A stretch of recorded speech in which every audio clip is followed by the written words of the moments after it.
Hi friends, welcome to our channel. ఇప్పుడు మనం మమతానురాగాలు ఎలా ఉంటాయి ఒక స్టోరీ చెప్పుకుందాం. ఎలా అంటే, నాన్న వదిలివేసి వెళ్ళిన ఆ చేతి ముద్రలు నాన్న వదిలివేసి వెళ్ళిన చేతి ముద్రలు ఏంటి అసలు? దాని గురించి. నాన్న వదిలివేసి వెళ్ళిన ఆ చేతి ముద్రలు నన్ను వెంటాడుతూనే ఉన్నాయి. నాన్న వయస్సు పెరిగే కొద్దీ శరీరం కూడా బాగా బలహీన పడిపోయింది. గదిలో అటు ఇటు నడవడానికి గోడ ఆసరా కావలసి వచ్చింది. తన చేతులు పడిన చోట గోడ మీద ఆ ముద్రలు పడుతున్నాయి. నా భార్యకు అది చిరాకు. తరచు నాతో చెబుతుంది, గోడలు మురికిగా కనిపిస్తున్నాయి అనేది ఆమె కాంప్లైంట్. ఓ రోజు ఆయనకు బాగా తలనొప్పి ఉండటంతో తలకు కొంత నూనె పట్టించి కాసేపు మసాజ్ చేసుకున్నాడు.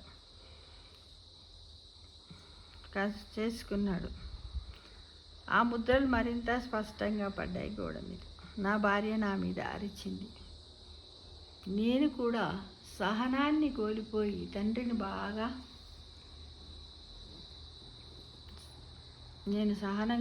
నాన్న మీద అరిచాను. నడిచేటప్పుడు అలా గోడను పట్టుకోకు అని గట్టిగా కేకలేశాను. గాయపడ్డట్టుగా తన కళ్ళు నా వైపు అదోలా చూశాడు. ఏం చేస్తాడు మరి చేతగాని పరిస్థితుల్లో? ఈ విధంగా వృద్ధాప్యంలో ఇవి ఎదురవుతూనే ఉంటాయి. నాకే సిగ్గు అనిపించింది. ఏం మాట్లాడాలో తెలియలేదు. ఆ తర్వాత గోడలను పట్టుకొని నడవగా చూడలేదు నేను. ఓ రోజు బ్యాలెన్స్ తప్పి పడిపోయాడు. మంచం మీద పడిపోయాడు. తర్వాత కొన్నాళ్ళకే కన్ను మూశాడు. నాలో అదే దోష భావన. నేను ఇంత తప్పు చేశాను, నా తండ్రి ఉన్నప్పుడు అన్నాడని అదే బాధతో బాధపడుతూ ఉన్నాను. ఆ రోజు తను నా వైపు చూసిన చూపులు నన్ను వెంటాడుతూనే ఉన్నాయి. నన్ను నేను క్షమించుకోలేకపోతున్నా. కొన్నాళ్లకు మా ఇంటికి రంగులు వేయించాలని నిర్ణయించుకున్నాను. ఎందుకంటే చనిపోయిన తర్వాత సంవత్సరానికి రంగులు వేయించుకొని పండగ చేసి చుట్టాలందరినీ పిలిచి భోజనాలు పెడతారు కదా. ప్రాణంతో ఉన్నప్పుడు మాత్రం ప్రేమగా చూసింది లేదు, తిండి పెట్టింది లేదు, చక్కగా ఒక పండుగ కూడా ఇయ్యరు. ఒక సామెత ఉంటుంది చూడండి, బతికున్నప్పుడు బర్రపాలు కూడా పోయలేదట, చచ్చిపోయినాక బర్రెని సమాధి మీద కట్టేసిరని అంటారు. అలా పెయింటర్స్ అందరు వచ్చిర్రు ఇంటికి రంగులు వేయడానికి.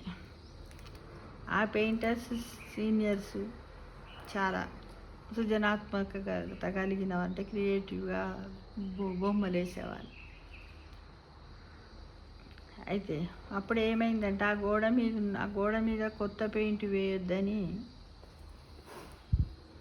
వాళ్ళ మనుమడు ఉంటాడు. తాతను బాగా ప్రేమించే నా కొడుకు నాన్న వదిలేసి వెళ్ళిన ఆ గోడ మీద మాత్రం కొత్త పెయింట్ వేయకుండా అడ్డుకున్నాడు మనుమడు. అరిచిండు, మీరు పెయింట్ వేయకూరు, మా తాత చేతి ముద్రలు ఉన్నాయి, అవి చెరిగిపోకుండా ఉండాలి అది ఇది అని అంటే, అప్పుడు వాళ్ళు వచ్చిన పెయింటర్స్ ఏమన్నారు, మీ తాత చేతి ముద్రలు చెరిగిపోకుండా చూస్తాము, వాటి చుట్టూ సర్కిల్స్ గీసి డిజైన్లు వేసి ఓ ఫోటో ఫ్రేమ్లా మార్చిస్తాం సరేనా అని ఆ మనవన్ని సముదాయించి గోడకు పెయింట్లు వేశారు. ఇప్పుడు ఆ చేతి ముద్రలు మా ఇంట్లో ఓ భాగం, ఓ డిజైన్. మా ఇంటికి వచ్చిన వాళ్ళు అభినందించేవాళ్ళు. వాళ్ళకి అసలు కథ తెలియదు, నన్ను ఎంత అసహించుకునేవాళ్ళు. ఒకవేళ తెలిసినట్టయితే, ఎందుకంటే తండ్రి బతికున్నప్పుడు, మనము పెద్దవాళ్ళు బతికున్నప్పుడు చాలా అంటూనే ఉంటాం, కానీ మనకు ఆ తర్వాత మనం ఆ స్టేజ్కి వస్తామని ఆలోచించాం కదా ఫ్రెండ్స్. కానీ ఆలోచించాలి. కాలం ఆగదు కదా, వేగంగా తిరుగుతూనే ఉంది. నాకు వయసు మీద పడింది. శరీరం నా అదుపులో ఉండటం లేదు కొన్నిసార్లు. అంటే ఒక కొడుకు తండ్రిని ఇలా అనడం వల్ల, ఒక కూతురు కూడా ఇలా తల్లిదండ్రులు అనడం వల్ల తర్వాత ఈ విధమైనటువంటి మనోవ్యధ అనుభవిస్తారని ఈ కథను మీకు చెప్పడం జరుగుతుంది. నాకు ఇప్పుడు అదే కూడా ఆసరా కావలసి వచ్చింది. నాన్న పడిన బాధ ఏంటో నాకు ఇప్పుడు తెలుస్తుంది. ఎందుకు అనిపించిందో తెలియదు. గోడ ఆసరా లేకుండా నడవడానికి ప్రయత్నిస్తున్నాను. ఓ రోజు అది చూసి మా అబ్బాయి పరుగున వచ్చాడు, భుజాలు పట్టుకుని, నానా గోడ ఆసరా లేకుండా అస్సలు నడవద్దు, పడతావు, పట్టుకొనే నడువని చెప్తున్నాడు. మనమరాలు వచ్చింది, నీ చెయ్యి నా భుజాల మీద వేసి నడుపుతా తాత దా అంది ప్రేమగా. నాలో దుఃఖం పొంకొచ్చింది. అసలే తండ్రిని నేను పోగొట్టుకున్నానే అనే ఫీలింగు. అలాంటి ధోరణి ఏమాత్రం చూపించరు నా పిల్లలు. నేను ఆ రోజు నాన్న మీద అరవకపోతే ఇంకొన్నాళ్ళు బతికేవాడేమో కదా అని నా బాధ. నా మనవరాలు మెల్లిగా నన్ను నడిపించుకొని వెళ్ళి సోఫాలో కూర్చోబెట్టింది. తన డ్రాయింగ్ బుక్ తీసి చూపించింది. గదిలోని గోడ మీద నాన్న చేతి ముద్రలే ఆమె డ్రాయింగ్ బుక్కుల్లో గీసింది. టీచర్ బాగా అభినందించిందని చెప్పి పిల్లలు పెద్దల్ని ఇలా గౌరవించడం మన సంస్కృతి అని రాసింది ఆమె ఆ స్కెచ్ మీద. నా గదిలోకి వచ్చి పడుకున్నాను. మౌనంగా రోధిస్తున్న నాన్న, నన్ను వదిలి వెళ్ళిపోయిన నాన్నను క్షమించమని పదే పదే ప్రార్థిస్తున్నాను. తర్వాత మెల్లగా నిద్ర పట్టేసింది. ఏమో తర్వాత ఏమైందో నాకు తెలియదు. నా ఆత్మ నాన్న వైపే వేగంగా పయనిస్తున్నట్టే ఉంది.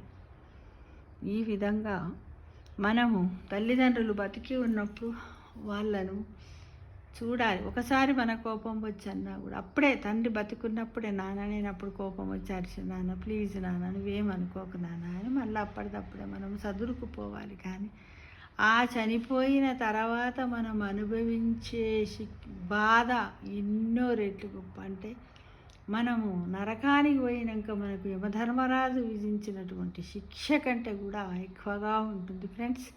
కాబట్టి చాలామంది ఈ రోజుల్లో తల్లిదండ్రులను అసహించుకొని వాళ్ళని చూడకుండా వృద్ధాప్యంలో వాళ్ళను ఓల్డ్ హోములలో పెట్టి, లేకపోతే మామూలుగా ఇంట్లో ఉన్నా కూడా వాళ్ళకు ఖర్చులకు డబ్బులు పంపాక. ఎందుకంటే సమాజం లోపల అన్ని రకాల మనుషులు ఉన్నారు కదా. ఆర్థికంగా ఉన్న వాళ్ళు, అసలే లేని వాళ్ళు, అన్నీ ఉన్నా కూడా మాట్లాడించకుండా మమతలకు దూరంగా ఉన్న వాళ్ళు ఉన్నారు కదా ఫ్రెండ్స్.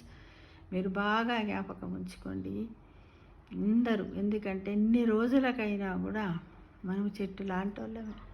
ఫస్ట్ విత్తనం, తల్లి గర్భం, తర్వాత చిన్న మొక్క, ఆ తర్వాత ఇంకొక మొక్క, ఆ తర్వాత ఒక చెట్టు, ఆ చెట్టు తర్వాత ఒక మహావృక్షాన్ని, ఒక చెట్టు, ఆ చెట్టు పైననే ఆకులు, చిగురాకులు, లేతాకులు, ముదురాకులు, పండుటాకులు. ఈ విధంగా ఎన్ని రోజులకైనా అందరం అన్ని స్టేజీలు అనుభవించాల్సిందే, పోవాల్సిందే. కాబట్టి పండుటాకును చూసి ముదురాకు నవ్వుతుందట.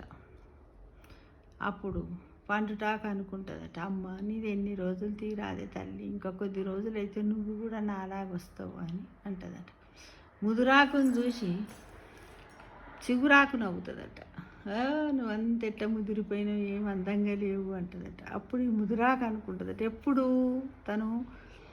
తనను గురించి వేరేటోళ్ళు నవ్వినప్పుడు, ఓహో నువ్వు అట్లా అనుకుంటున్నావా, కొద్ది రోజులకు నువ్వు కూడా నాలా అవుతవుతీ అని.